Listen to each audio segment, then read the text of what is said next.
Hello friends, இந்த வீடியோவில் நம்ம என்ன பார்க்க போகிறோம்னு பார்த்தீங்கன்னா, அமால்கமேஷன் ஆஃப் கம்பெனிஸ் சாப்டரில் இல்லுஸ்ட்ரேஷன் 7 பார்க்க போகிறோம். CA inter. ஓகே ஃப்ரெண்ட்ஸ், இதுதான் இவன் இல்லுஸ்ட்ரேஷன் 7ஓட கொஷின். இதோ நீங்கள் உங்கள்கிட்ட புக் இருக்கோ, நீங்கள் அதில் பார்த்துக்குங்க. அப்படி இல்லைன்னா இன்டர்நெட்லேயே ஃப்ரீயாகவே அவைலபிளாக இருக்குது. சாஃப்ட் காப்பி ஐசிஐ வெப்சைட்டில் இருக்குது. நீங்கள் போய் பார்த்துங்க. நான் சும்மா வாட்டி அப்படி சும்மா காமிச்சிக்கிறேன். இப்போது நான் ஃபஸ்ட்லேருந்து போவோம். பேலன்ஸ் ஷீட் எடுத்து வச்சுட்டு நம்ம இதுக்கு அட்ஜஸ்ட்மெண்ட்டை ஃபஸ்ட்டு படிக்க ஆரம்பிப்போம். ஃபஸ்ட்டு அந்த assumption, issue of 5 preference share of 20 each in L K limited, 18% paid up at premium of 4 per share for each preference share held in both the companies கொடுத்துருக்காங்க. இங்கே பார்த்தீங்கன்னா இங்கே லைன் இருக்கும். In addition necessary cash should be paid to the equity share holders of both the கம்பெனிஸ்னு. அதனால் என்ன பண்ணால் இது நம்ம நெட் அசெட் மெத்தடில் தான் போட்டாகணும் இந்த சம்ம. ஓகே ஃப்ரெண்ட்ஸ், இது நெட் அசெட் மெத்தடுங்கிறதுனால கொஷினில் என்ன சொல்லியிருக்காங்கன்னா, எல்லா அசட்டையும் லயபிலிட்டியும் புக் வேல்யூலேயே எடுத்துக்கிறாங்க. ரெண்டு அசட்டை தவிர, ஒன்று இன்வென்ட்ரி, இன்னொன்று ட்ரேடு ரிசீவபிள். இதை தவிர்த்துட்டு எல்லா அசட் அண்ட் லயபிலிட்டிஸையும் புக் வேல்யூலேயே எடுத்துக்கிறாங்க. அதனால் நம்ம இங்கே எல்லா அசட் அண்ட் லயபிலிட்டிஸையும் எழுதிக்கிட்டு இன்வென்ட்ரிஸ்ன்னு இருக்கா, இன்வென்ட்ரிஸில் இதுதான் இன்வென்ட்ரியோட வேல்யூ கே லிமிட்டடுக்கு மல்டிபிள் 2% கம்மியாக எடுத்துக்கிறாங்க. புக் வேல்யூவில் இன்வென்ட்ரியை 2% கம்மியாக எடுத்துக்கிறதுனால 2,25,000 மல்டிப்ளை பை 98% அப்படின்னு போட்டால் நமக்கு வருதுன்னா 2,20,500 ஃபார் கே லிமிட்டெடு. கே லிமிட்டடுக்கு இது வந்துடுது. அதே மாதிரி 1,14,000 ஃபார் எல் லிமிட்டெட்.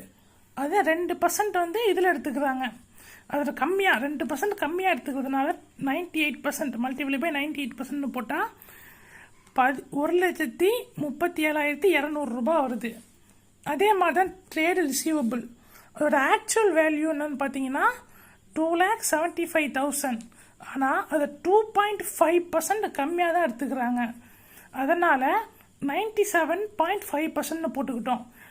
ரெண்டுத்தையும் மல்டிப்ளை பண்ணி பார்த்தீங்கன்னா 2,68,125 ஆன்சர் வருது ஃபார் கே லிமிட்டெட். அதே மாதிரி எல் லிமிட்டெடுக்கு 1,40,000.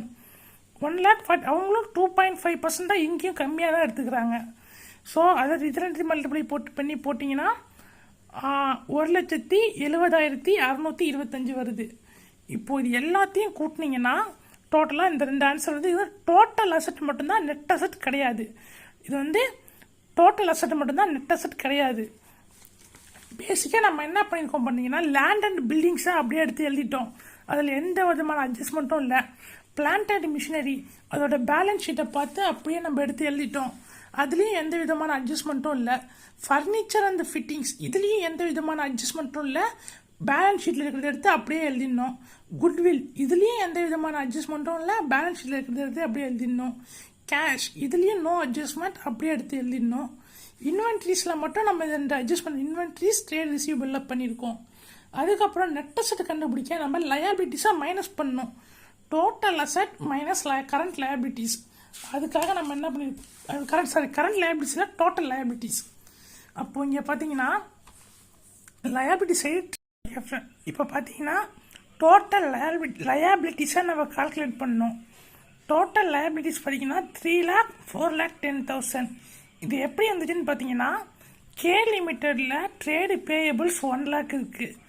டிபெஞ்சர்ஸ் பார்த்தீங்கன்னா 2 lakh இருக்குது. இது ரெண்டுத்தையும் ஆட் பண்ணால் 3 lakh. அதே மாதிரி எல் லிமிட்டடில் ட்ரேடு பேயபிள் 2,10,000 இருக்குது. லோன்ஸ் பார்த்தீங்கன்னா 2 lakh இருக்குது. ரெண்டுத்தையும் ஆட் பண்ணால் 4,10,000. டோட்டல் லயபிலிட்டிஸ் பார்த்தீங்கன்னா 4,10,000. டோட்டல் அசட் ஏற்கனவே நம்ம இந்த பக்கம் கால்குலேட் பண்ணதான் இங்கே எடுத்து எழுதியிருக்கேன். டோட்டல் அசட் பார்த்தீங்கன்னா 18,60,000 கே லிமிட்டெட். அது எல் லிமிட்டெடுக்கு 12 லட்சம். இதுலேருந்து இதை மைனஸ் பண்ணிங்கன்னா 15,60,000 வருது. இதுதான் net asset for K limited. அதே 12,00,000 4,10,000 மைனஸ் பண்ணிங்கன்னா 7,90,000. இது தான் net asset for L limited. இது வந்து நெட் அசெட் மட்டும் இல்லை, பர்ச்சேஸ் கன்சிடரேஷனும் இதுதான். ஓகேங்களா? அவன் நெட் அசெட் பேசிஸில் தான் பர்ச்சேஸ் கன்சிடரேஷன் கொடுக்குறான். அதனால் இது நெட் அசெட் மட்டும் இல்லை, பர்ச்சேஸ் கன்சிடரேஷனும் இதுதான். இப்போது அவன் கொஷினில் என்ன சொல்லியிருக்கான்னு வாங்க பார்ப்போம். ஒரு நிமிஷம். அவன் கொஷினில் என்ன சொல்லியிருக்கான்னா, இது வந்து ஒரு ட்ரிக்கான கொஷினு. அதனால் ஃபஸ்ட்டு இஷ்யூ ஷேர்ஸ் பேஸ் பண்ணி தான் அவன் பர்ச்சேஸ் கன்சிடரேஷன் கொடுக்குற மாதிரி இருக்கும். ஆக்சுவலாக அது net asset method. 5 preference shares, அது ஒரு ஷேரோட வேல்யூ 20, அது 18 பெய்டப்பு, ப்ரீமியம் ஆஃப் 4. இது கரெக்டாக என்னன்னா 22 ரூபாய்க்கு ஒரு ஷேரை கொடுக்குறான்.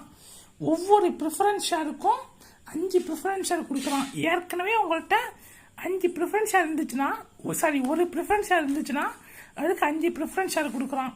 அதை நம்ம என்ன பண்ணியிருக்கோம்னா 5 ப்ரிஃபரன்ஸ் ஷேர் ஏற்கனவே நம்ம இந்த number of preference share 4,000 multiply by 22 பார்த்தீங்கன்னா 4,40,000. அதே மாதிரி தான் ஒரு ப்ரிஃபரன்ஸ் ஷேர் வச்சுருந்தா 5 ப்ரிஃபரன்ஸ் ஷேர் கொடுக்குறான்.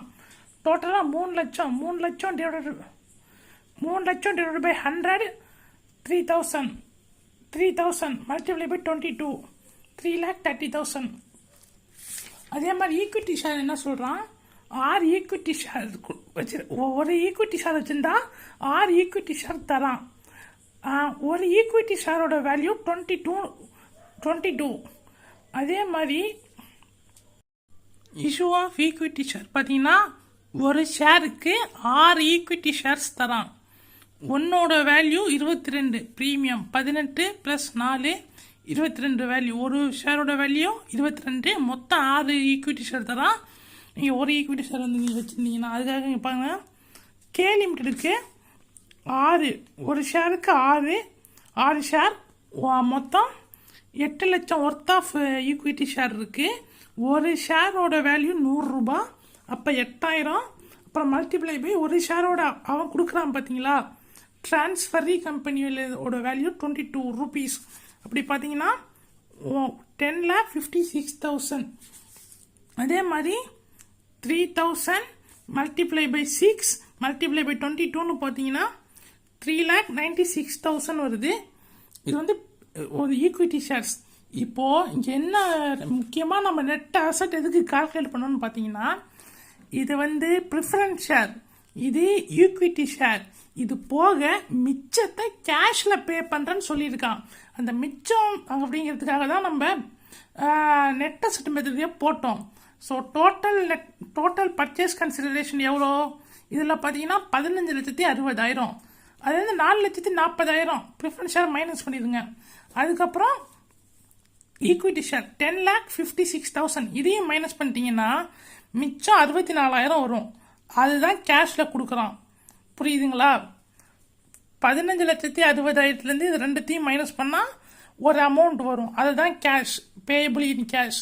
இது ரெண்டுத்தையும் போக மிச்சத்தை அவன் கேஷில் பே பண்ணியிருக்கான். அதுதான் 64,000.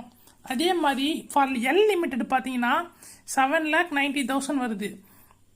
அப்போது பேயபிள் இன் ப்ரிஃபரன்ஸ் ஷேர் பார்த்தீங்கன்னா 3,30,000, இன் ஈக்விட்டி ஷேர் 3,96,000. ரெண்டுத்தையும் பே பண்ண போக பாக்கி எவ்வளோ இருக்குது பார்த்தீங்கன்னா இங்கேயும் 64,000 தான் இருக்குது. So 64,000 payable in cash. ஓகேங்களா? இதை வந்து மீதி இருக்கிறத இங்கே கொடுத்துருக்காங்க பாருங்க, நெசசரி கேஷ் ஷுட் பி பெய்டுன்ட்டு. ஸோ அவன் எவ்வளோன்னு கேஷ் எவ்வளோன்னு கொடுக்கல, ஆனால் நெசசரின்னு கொடுத்துருக்கான். அதை கண்டுபிடிக்கிறதுக்கு தான் நம்ம இப்படி போட்டிருக்கோம். இதுக்கடுத்து அவன் என்ன சொல்லியிருக்கான்னு பார்த்துக்கிட்டிங்கன்னா prepare ledger accounts in the books of K limited and L லிமிடெட்னு இருக்கா. ஸோ ஃபஸ்ட்டு நம்ம ரியலைசேஷன் அக்கௌண்ட் க்ரியேட் பண்ணிக்கணும். ரியலைசேஷன் அக்கௌண்ட்டில் இது டெபிட் சைடு, இது கிரெடிட் சைடா. டெபிட் சைடில் இருக்கிற எல்லா ஆசட்டையும் எடுத்து எழுதிடுவோம் அட் புக் வேல்யூ. ஓகேங்களா? புக் வேல்யூவில் இருக்கிற எல்லா ஆசட்டையும் எழுதிடணும். இதில் டிரான்ஸ்ஃபரி கம்பெனி எந்த வேல்யூக்கு எடுத்துகிட்டு போயிருக்காங்கிறது விஷயமே கிடையாது. பேலன்ஸ் ஷீட்டில் எந்த அமௌண்ட் இருக்கோ அந்த அமௌண்ட்டுக்கு நம்ம அதாவது டெபிட் சைடு லெட்ஜருக்கு டெபிட் சைடு இந்த பக்கம் 2ன்னு போட்டு எல்லாத்தையும் நம்ம எழுதிடணும், எல்லா அசட்டையும் வரிசையாக நம்ம எழுதிடணும். பார்த்தீங்கன்னா இது அப்படியே இவ்வளோ இது வரும், goodwill, land, plant and machinery, furniture, cash, inventory, trade ரிசீவபிள்னு. அதே மாதிரி இந்த பக்கம் பார்த்தீங்கன்னா கிரெடிட் சைடு, அதாவது இங்கே பார்த்தீங்கன்னா எல்லா லயாபிலிட்டிஸையும் எடுத்து எழுதணும். ஃபஸ்ட்டு டிபெஞ்சர்ஸு, அதாவது கே லிமிட்டடில் இருக்கிற டிபெஞ்சர்ஸு, அப்புறம் ட்ரேட் ரிசீவபிள் 2 இருக்குது. நீங்கள் இங்கேயே பாருங்கள், ட்ரேடு பேயபிள் 1 lakh இருக்கா, அப்புறம் டிபெஞ்சர்ஸ் வந்து 2 lakh. ஓகேங்களா, அதான் இங்கே நம்ம போட்டிருக்கோம், trade payable 1 lakh, debentures 2 lakh. ஓகேங்களா, அதுக்கப்புறம் பர்ச்சேஸ் கன்சிடரேஷன் எடுத்து இந்த பக்கம் கிரெடிட் சைடு நம்ம எழுதணும். அது என்னன்னு சொல்லி எழுதணும்னா, டிரான்ஸ்ஃபரி கம்பெனி பேரை போட்டு நம்ம எழுதணும். Transferee company L K limited. So L K லிமிடெட்னு போட்டு டோட்டல் பர்ச்சேஸ் கன்சிடரேஷன் எழுதிக்கிறோம். 15,60,60,000 எழுதிக்கிட்டோம். ஓகேங்களா, இந்த வந்து ரியலைசேஷன் அக்கௌண்ட் க்ளோஸ் பண்ணல, க்ளோஸ் பண்ணுறாதீங்க, வெயிட் பண்ணுங்க. அதுக்கப்புறம் இங்கே பார்த்துக்கிட்டிங்கன்னா preference share holders account create பண்ணுங்க. ஓகேங்களா, ப்ரிஃபரன்ஸ் ஷேர் ஹோல்டர்ஸில் first debit side share capital அப்படின்னு போட்டு, சரி ப்ரிஃபரன்ஸ் ஷேரிங் எல்கே லிமிடெட்னு போட்டுங்க. ஏன்னா இது வந்து அவங்க கன்சிடரேஷனாக என்ன வாங்குறாங்க அப்படிங்கிறத நம்ம இங்கே போடுறோம். 4,40,000 அவங்கள்ட்டேருந்து என்ன வெளில போகுது, ப்ரிஃபரன்ஸ் ஷேர் ஹோல்டர்ஸ்டேருந்து என்ன வெளியில் போகுதுங்கிறத நம்ம டெபிட் சைடு எடுத்து, சாரி கிரெடிட் சைடு எடுத்து எழுதிக்கணும். அவங்கள்ட்ட என்ன வெளில போகுது, ப்ரிஃபரன்ஸ் ஷேர் கேபிட்டல் வெளில போகுது, அது தூக்கி நம்ம கிரெடிட் சைடு போட்டுருங்க. ஓகேங்களா, 4 lakh போட்டாச்சு. அப்புறம் 2 ரியலைசேஷன் அக்கௌண்ட், இது வந்து ப்ராஃபிட்டு. ஏன்னா 4 lakh தான் அவங்கள்ட்ட வெளியில் போகுது, ஆனால் அவங்களுக்கு வரது 4,40,000. டிஃப்ரென்ஸ் பார்த்தீங்கன்னா ப்ராஃபிட்டு. இதை நம்ம அப்படியே அந்த ப்ராஃபிட் எடுத்து என்ன பண்ணால் ரியலைசேஷன் அக்கௌண்ட்டில் இங்கே எழுதிடணும். பார்த்தீங்கன்னா இங்கே ப்ரிஃபரன்ஸ் ஷேர் ஹோல்டர் அக்கௌண்ட் 40,000 இப்போ எடுத்து எழுதியாச்சு. அடுத்து நம்ம equity share holders account create பண்ணணும். இப்போது அதே இந்த பக்கம் கிரெடிட் சைடு என்ன பண்ணணும்னா, ஈக்விட்டி ஷேர் ஹோல்டர்ஸ்லேருந்து என்னென்னா வெளியே போகுது. ஃபஸ்ட்டு அவங்களோட ஷேர் கேபிட்டல் 8 லட்சம். அப்புறம் பிஎன்எல்லும் ஈக்விட்டி ஷேர் ஹோல்டர்ஸ் கிட்ட தான் போய் சேரும். அதனால் அதுவும் வெளில போகுது. 3,71,375 எழுதிக்கிட்டாச்சா. இப்போது அவங்களுக்கு என்னென்னலாம் வருது அதை பார்த்தீங்கன்னா, ஷேர்ஸ் இன் எல்கே லிமிடெட் 10,56,000 வருது. அப்புறம் கேஷ் 64,000 அதுவும் வருது. அவ்வளோதான். அவங்க ஈக்விட்டி ஷேர் ஹோல்டர்ஸுக்கு பர்ச்சேஸ் அவங்களோட இதுக்கு முடிஞ்சிருச்சு பர்ச்சேஸ் கன்சிடரேஷன். அப்படி பார்த்தீங்கன்னா இந்த பக்கமும் நீங்கள் டிஃப்ரென்ஸை பார்த்தீங்கன்னா இந்த பக்கம் தான் வரும். இந்த பக்கம் வந்தால் அது லாஸ், ஈக்விட்டி ஷேர் ஹோல்டருக்கு லாஸ் ஆகிருக்கு. இப்போ அதை எடுத்து நம்ம அப்படியே ரியலைசேஷன் அக்கௌண்ட்டில் எழுதிப்போம். இங்கே பார்த்தீங்கன்னா ஈக்விட்டி ஷேர் ஹோல்டர் லாஸ் இது 51,375 எழுதிக்கிட்டாச்சு. இது வந்து ஆட்டோமேட்டிக்காக டேலி ஆகிடும், நம்ம வேறு எதுவும் பண்ண தேவையில்லை. இந்த ரியலைசேஷன் அக்கௌண்ட்டை கம்ப்ளீட் பண்ணும்போது இது ரெண்டும் ஆட்டோமேட்டிக்காகவே டேலி ஆகிடும். ஸோ அடுத்து எல்கே லிமிடெட் ரியலைசேஷன் அக்கௌண்ட், அதாவது இங்கே இருக்குது பார்த்தீங்களா, இந்த பக்கம் இங்கே இருக்கா, இது வந்து ரியலைசேஷன் அக்கௌண்ட்டில் இருக்கா. ஸோ இதை அப்படியே ஆப்போசிட் எடுத்து எழுதணும். எழுதிட்டு அவங்கள்ட்டேருந்து என்னென்ன வந்திருக்கு, நான் அதாவது கேள்வி இருக்கு, ஈக்விட்டி ஷேர்ஸ் 10,56,000 வந்திருக்கு. அப்புறம் கேஷ் 64,000 வந்திருக்கு. அப்புறம் preference shares capital, preference share வந்து 4,40,000 வந்திருக்கு. இது ரெண்டு பக்கமும் போட்டிங்கன்னா ஆட்டோமேட்டிக்காக டேலி ஆகிடும். அதை வந்து பர்ச்சேஸ் கன்சிடரேஷன் கால்குலேட் பண்ணியிருக்கோம். அதே மாதிரி எல் லிமிட்டெடுக்கு நம்ம ரியலைசேஷன் அக்கௌண்ட் கிரியேட் பண்ணணும். நம்ம எப்படி கே லிமிட்டடோ அதே மெத்தட் தான். நீங்கள் பார்த்தீங்கன்னா இருக்கிற பேலன்ஸ் ஷீட்டில் இருக்கிற எல்லா அசட்டையும் பேலன்ஸ் ஷீட் வேல்யூலேயே எடுத்து எழுதிடுங்க. Land and building, plant and machinery, furniture, இந்த மாதிரி எல்லாத்தையும் பேலன்ஸ் ஷீட் வேல்யூலேயே எடுத்து எழுதிக்கங்க. டிரான்ஸ்ஃபரிங் கம்பெனி எந்த வேல்யூவில் எடுத்துகிட்டு போனாங்கிறது இங்கே முக்கியம் இல்லை. அதனால் லெட்ஜர், அதாவது டிரான்ஸ்ஃபர் கம்பெனி லெட்ஜர் கிரியேட் பண்ணும்போது நான் சொல்கிறேன். அதுக்கப்புறம் அதே கிரெடிட் சைடு பார்த்தீங்கன்னா ட்ரேடு பேயபிள், அதாவது டோட்டல் லயபிலிட்டிஸ் இருக்கிற எல்லா லயபிலிட்டிஸையும் எடுத்து கிரெடிட் சைடு எழுதிருக்கேன். ஓகேங்களா, ட்ரேடு பேயபிள் லோன் இது ரெண்டும் வந்துருச்சு. அதுக்கப்புறமேட்டுக்கு பர்ச்சேஸ் கன்சிடரேஷன் அதையும் எடுத்து டோட்டல் அமௌண்ட் எடுத்து எழுதிருங்க. இது இன்னும் நம்ம க்ளோஸ் பண்ணல, ஏன்னா க்ளோஸ் பண்ணிடுங்க. அதுக்கு முன்னாடி 2-3 அக்கௌண்ட் க்ரியேட் பண்ண வேண்டியது இருக்குது. ஒன்று பார்த்தீங்கன்னா equity share holders account. First நம்ம இந்த பக்கம் ஈக்விட்டி ஷேர் ஹோல்டர்ஸ் என்னென்னா வெளியே போகுது அப்படிங்கிறத நம்ம இந்த பக்கம் எழுதணும். அதாவது கிரெடிட் சைடு பார்த்தீங்கன்னா ஷேர் கேபிட்டல் 3 லட்சம் வெளில போகுது. அதுக்கப்புறம் profit and loss account profit 97,175 அதுவும் வெளில போகுது. அப்புறம் ஜெனரல் ரிசர்வ் 1 லட்சம் அதுவும் வெளில போகுது. இதெல்லாம் எழுதியாச்சா? இப்போ அவங்களுக்கு என்னென்னலாம் உள்ளே வருது, அவங்க பர்ச்சேஸ் கன்சிடரேஷன் என்னென்னலாம் எடுத்துக்கிறாங்கன்னு பார்த்தீங்கன்னா 3,96,000 ஈக்விட்டி ஷேர்ஸாக வாங்கிக்கிறாங்க. அது மட்டும் இல்லாமல் கேஷ் 64,000 அதையும் வாங்கிக்கிறாங்க. அவ்வளோதான் அவங்க வாங்கினது. ஸோ இப்போ பார்த்தீங்கன்னா அவங்க வாங்கினதை விட அவங்க கொடுத்தது தான் நிறையா இருக்குது. அதனால loss. Realisation account loss 37,175 loss. இதை அப்படியே நீங்கள் டோட்டல் பண்ணிக்கோங்க. இப்போ இதை எடுத்து அப்படியே நம்ம ரியலைசேஷன் அக்கௌண்ட்டில் இங்கே மேலே எழுத போகிறோம். பார்த்தீங்கன்னா நம்ம எழுதியாச்சு ஈக்விட்டி ஷேர் ஹோல்டர்ஸ் அக்கௌண்ட் 37,175 3 அதை எடுத்து இங்கே எழுதியாச்சு. ஆப்போசிட்டாக போடணும். அப்புறம் ப்ரிஃபரன்ஸ் ஷேர் இன் எல்கே லிமிடெட் 3,30,000. இது வந்து ப்ரிஃபரன்ஸ் ஷேர் ஹோல்டர்ஸோட அக்கௌண்ட்டு.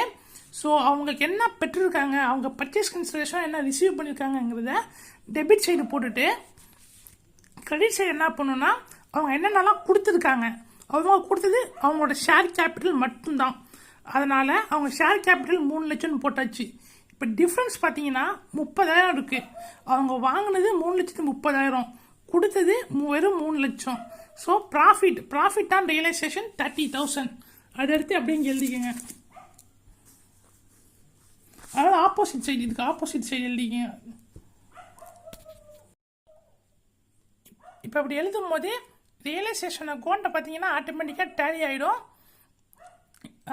இந்த டேலி ஆனோடனே இந்த சம்மு முடிஞ்சிருச்சு. இன்னொரு சின்னதாக ஒரு ஷார்ட்டாக ஒரு டிவிஷன் சொல்கிறேன். ஃபஸ்ட்டு நம்ம பர்ச்சேஸ் கன்சிடரேஷன் கால்குலேட் பண்ணுறோம் நெட் அசெட் மெத்தடில். Total asset minus total liabilities, அப்புறம் இதான் நெட் அசெட்டு. இதுலேருந்து நம்ம ஷேர்ஸ் பேயபிள் இன் ஷேர்ஸை போட்டுக்கிட்டு மைனஸ் பண்ணால் பாக்கி வர அமௌண்ட் தான் பேயபிள் இன் கேஷு.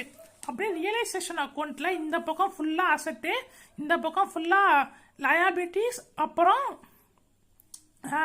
பர்ச்சேஸ் கன்சிடரேஷன் இது போட்டுக்கிட்டு அதுக்கப்புறம் ஈக்விட்டி லாஸு, அதாவது ரியலைசேஷன் லாஸு, ரியலைசேஷன் ப்ராஃபிட்டு, அதுக்கப்புறம் ப்ரிஃபரன்ஸ் ஷேரு ஹோல்டர்ஸ் அக்கௌண்ட்டு, அவங்க என்னென்னலாம் கொடுத்துருக்காங்கங்கிறத கிரெடிட் சைடு, அவங்க என்னென்னலாம் பர்ச்சேஸ் கன்சிடரேஷனாக வாங்கியிருக்காங்கங்கிறது டெபிட் சைடு. அதே மாதிரி தான் ஈக்விட்டி ஷேர் ஹோல்டர்ஸும் அவங்க என்னென்னலாம் கொடுத்துருக்காங்க அப்படிங்கிறது கிரெடிட் சைடு. அவங்க அதுக்கு பதிலாக என்னென்னலாம் பர்ச்சேஸ் கன்சிடரேஷனாக வாங்கியிருக்காங்கங்கிறதுக்கு டெபிட் சைடு. அதில் ரியலைசேஷன் அக்கௌண்ட் இந்த பக்கம் லாஸ் ஆகிருக்கு. அப்புறம் எல்கே லிமிடெட் அவங்க என்னென்னலாம் கொடுத்துருக்காங்க அப்படிங்கிறதுக்கு ஈக்விட்டி ஷேர்ஸு இதெல்லாம் கிரெடிட் சைடு. இது வந்து ரியலைசேஷன் அக்கௌண்ட்டை நம்ம இந்த பக்கம் டெபிட் பண்ணிக்கிறோம். அதே மாதிரி தான் எல் லிமிடெடுக்கும். ஓகே ஃப்ரெண்ட்ஸ், இந்த வீடியோ உங்களுக்கு பிடிச்சிருந்துச்சுன்னா லைக் பண்ணுங்கள், கமெண்ட் பண்ணுங்கள், ஷேர் பண்ணுங்கள், நம்ம சேனலுக்கு சப்ஸ்கிரைப் பண்ணுங்கள். இந்த மாதிரி வீடியோஸ் தொடர்ந்து வரும். இந்த மாதிரி வீடியோஸ்னால் இன்னும் நிறைய சாப்டர் கவர் பண்ணுவேன், நிறையா ப்ராப்ளம் இல்லுஸ்ட்ரேஷன்ஸ் கவர் பண்ணுவேன். ஸோ இந்த சேனலை சப்ஸ்கிரைப் பண்ணி வச்சுக்கோங்க. நிறையா vlogs அந்த மாதிரி வீடியோஸும் வரும். ஸோ சப்ஸ்கிரைப் பண்ணி வச்சுக்கோங்க.